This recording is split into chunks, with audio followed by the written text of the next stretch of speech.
It's going to be inclusive of that, but it is a little bit bigger than just jobs. Yep. Yeah.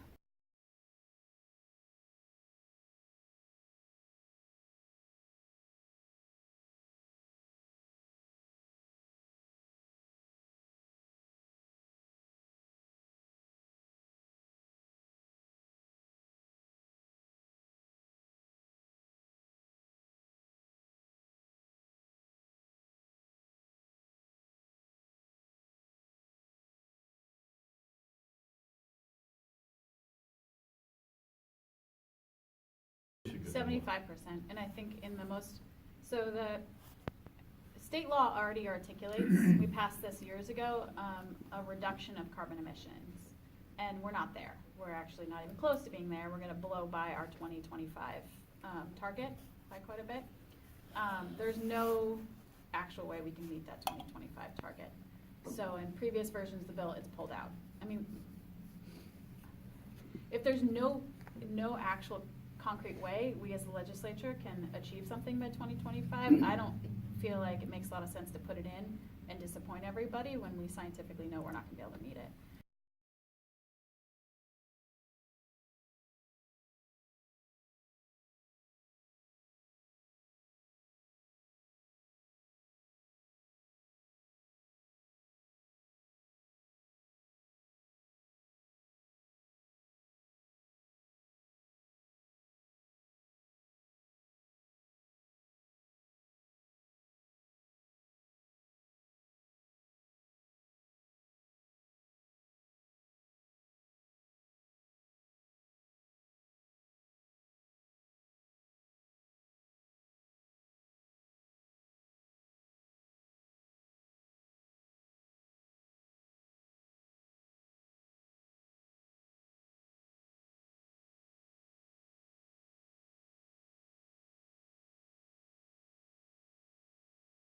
California has a really powerful oil industry.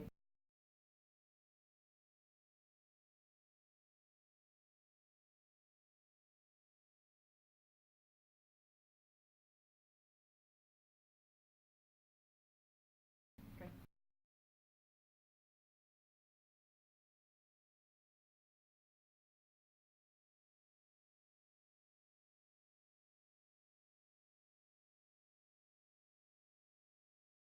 Hypothetically.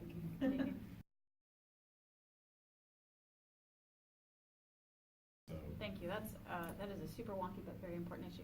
Would you mind if I just drew you a graph really quickly so you could help understand this?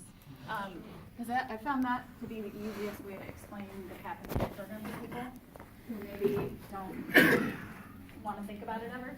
So, and that could be many of you. That's fine. This is actually my waking and sleeping moments. I dream about it at night now. Great. So, say we're up here. This is emissions,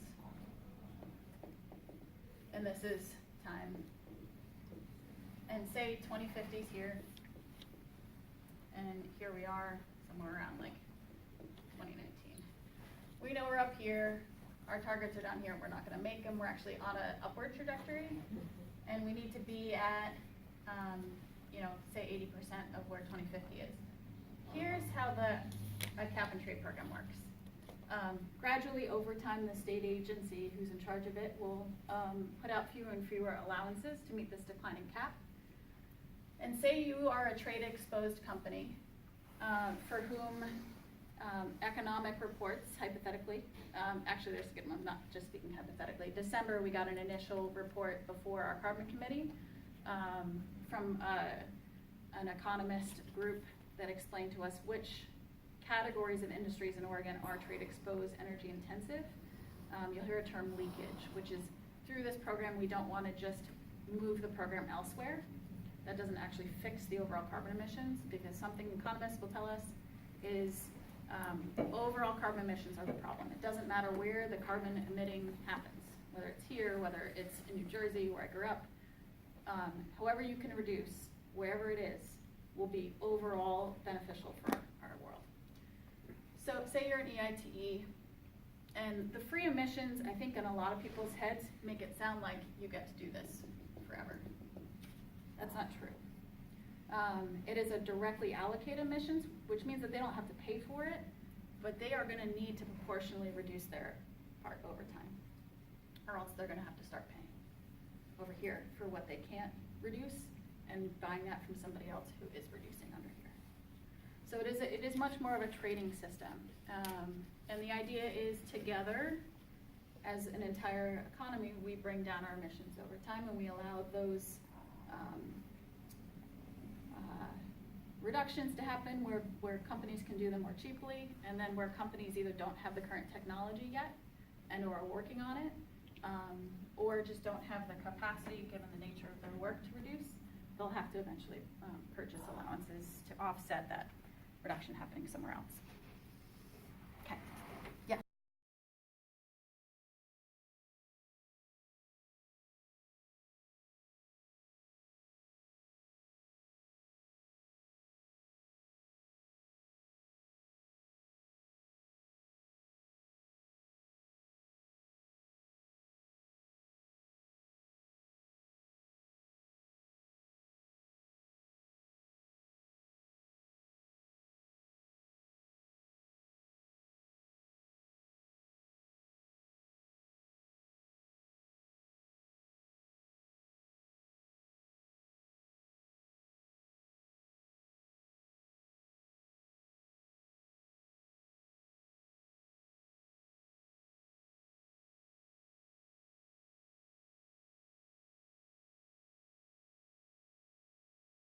This will not solve all of our climate problems.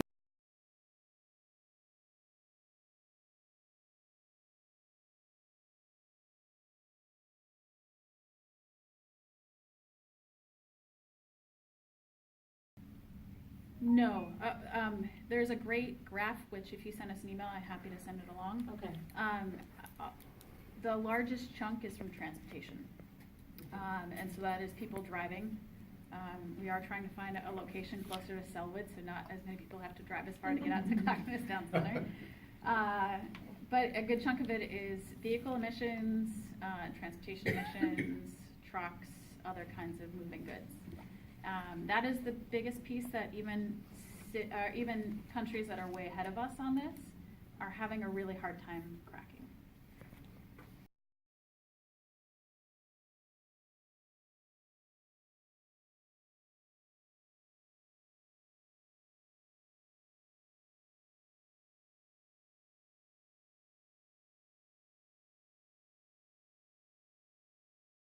Mm-hmm.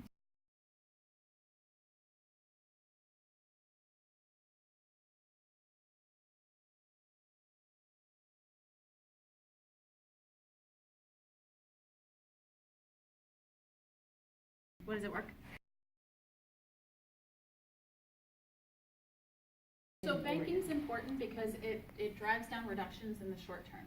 So say a company can switch to a cleaner fuel, they may drop from like here to here, and they can sell all these allowances. And that's good, that's an immediate reduction in carbon emissions, that helps us right now. A company may buy them and use them when they know that they're gonna be out here and unable to reduce. And so they'll keep them for a period of years, say this will look like 20, 30 or so, and they'll actually start using them once they come above that graph. So a couple things that I've heard about California. California started their program in the middle of the recession.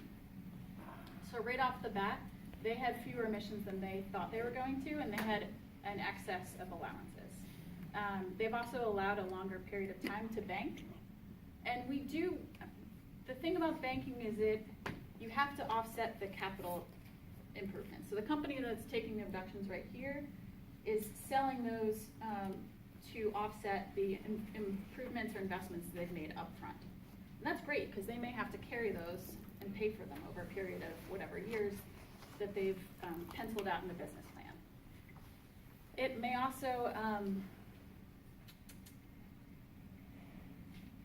also mean that, as California is finding, they're hitting a point where too many people have allowances and they're not pulling down the reductions. It's allowing too much of this to kind of bump up. And that's an adaptive management issue around allowances, and we've been talking about how to clarify this through rulemaking, so that we want to put companies in a good place where they know they'll have certainty that if they're going to upfront invest to do some things, they'll be able to pay that back over time through selling these.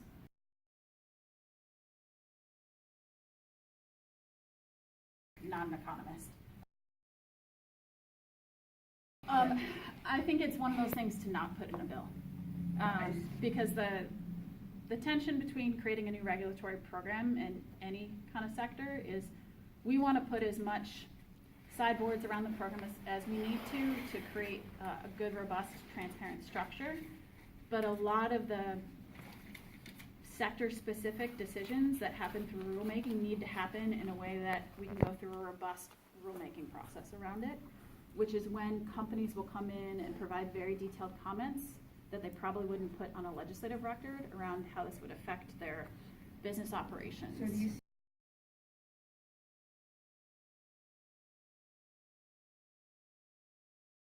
It'll certainly be the place that a lot of these conversations will happen. There'll be many different rulemaking processes to further flesh out the program. So the revenue stuff, I know Rob knows this better than I am because he's actually on the revenue committee. He thinks that we're going to be hiring additional people in revenue, and that has been a priority of Gomberg's and some of my other colleagues to help capture people who owe money. But my understanding from Rob is at certain points, those people may not have money, and so hiring additional overhead for the state to go after money that we're not going to recover may not pencil. But you've been super squeaky on this, so I appreciate it. I'll see how that's coming from the agency. But for the cap and trade program and the climate agency, because it's merging two structures that already exist, the overhead for running it should be less. And I know that they don't want to put a dollar figure out there yet, but they're working on it. To run the program, there'll be part of the actual revenue back to the state that helps staff the people who administratively run the program. So it shouldn't cost us as taxpayers additional general fund to do it.